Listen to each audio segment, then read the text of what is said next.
truthfully and honestly say in front of all of you, sin does not have mastery over me. I'm not telling you I'm living a perfect life. That would be foolish. I'm telling you, sin is not my master. Sin is not going to reign in my life. That doesn't mean I'm not going to fail. I'm not going to have sin. I'm not going to do a sin. That doesn't mean that. But it means it's not going to be my boss.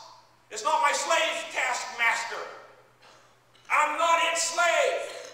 I'm a child of God. I'm a child of the King. I am dead to sin. I am dead to sin. I have been set free from sin being my master. I haven't been set free from sin because I'm still living in the middle. You see, I'm not what I was, I'm not what I will be. I'm still living in the middle. I have no choice about that. That's where God's put me. All of us, brothers and sisters, we're living in the middle. But I'm a citizen of another country. I'm on my way to that other country. I'm going to start behaving like I'm belonging in that other place. But I find myself here doing the customs of my people, other sinners like me. And yet God came through Jesus to save me from my sin, to forgive me. Forgive me for my sin so that I'm no longer under its control, complete dominance. No, not any longer. That's history. You see, that's what I used to be. That's what I once was. That's the former Paul Steen. That's not the current. The current one says, I don't want to sin. And I'm not going to have a slave master beating me up. Forgiveness. Oh, how we need forgiveness. Forgiveness?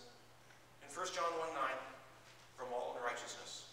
Forgiveness, Psalms 32:5, from the guilt of what I used to do and what I used to be. Complete forgiveness. Complete, holistic forgiveness. After the Korean War, there was a time when the American military was still occupying Korea. And during that period of time, there was a serviceman that had an affair with a Korean girl.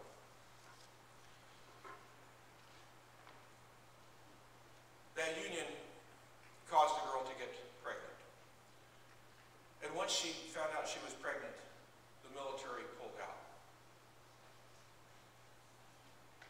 And her once lover was gone. She gave birth several months later to a little girl named Jamie.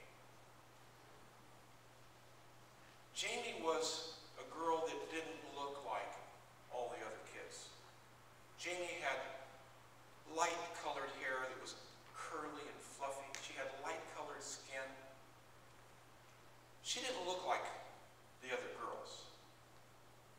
Some moms at that period in Korea's history that had the same circumstance with an American father and a Korean mom took their children and killed them because the stigma of being different and being half Korean, half American was so great that the moms couldn't bear the thought of raising their children in Korea.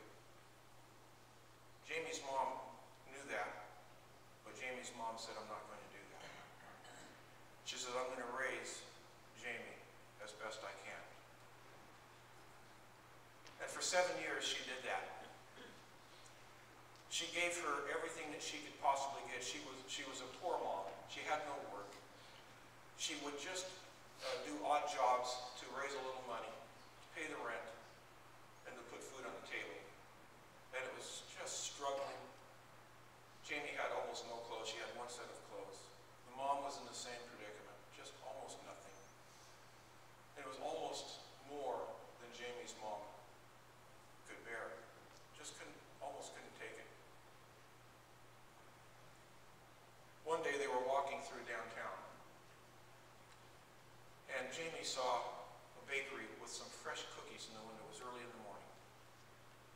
Jamie knew that they had no money, but she went over to the bakery window and her mom followed behind her. And Jamie looked at those hot, warm cookies. She could almost taste them. Jamie put her little nose up on the window saw other goodies. It all looked so good. The door was open to the bakery, and she could have the scent of freshly baked bread was coming out, and the cookies, fresh baked scent of those cookies, it was just coming out. And oh, how she longed to have a cookie. And her mom said, Jamie, stay here. I'm going to go in the bakery. And so Jamie's mom went into the bakery. Jamie could see her. And Jamie's mom made her way to the back of the bakery. And then Jamie couldn't see her, but Jamie could see those cookies. And oh, how she wanted those cookies. And then her mom did something that I'm sure no one here would ever consider doing. At the back of the bakery was a door that led out to the alley. And she opened that door and went out and closed it and began a new life without Jamie. And Jamie was on the street still looking in. After a while, she realized that she had been abandoned. She was by herself, a little 7-year-old girl. The next 2 years were very, very hard for Jamie. She lived in an alley. She used cardboard to cover her at night. At times it was so freezing cold she didn't know she would make it till the next day. And then after about 2 years, when Jamie was 9, she heard about an orphanage. And she made her way down to the orphanage, and the people at the orphanage saw her. She weighed 30 pounds, 9-year-old girl weighing 30 pounds. She had lice in her hair, she had boils on her skin. She had scars from sleeping on the metal grates. She had worms in her body. But the orphanage says, Jamie, come on in. We want to care for you. Jamie had never been cared for.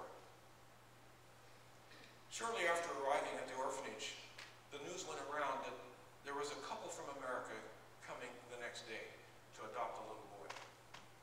And so everybody got real busy scrubbing up all the little boys, and scrubbing every inch. They wanted the beds to be clean, and they wanted the floor to be swept, and they wanted the dishes to be all put away, and the place to look just as good as it could possibly look. And Jamie just immersed herself in that task, and she scrubbed as many little boys as she could and combed their hair, even though her own hair was so matted and still full of lice. And they went to bed that night. Jamie was wondering which little boy was going to get adopted. Oh, how she longed that something like that would happen to her.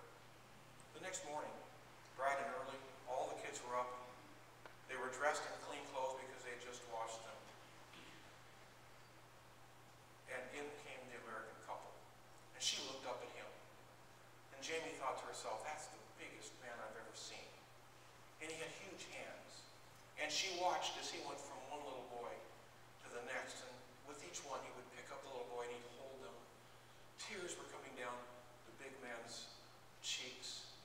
And Jamie thought inside, surely he's going to take that one. He loves all of these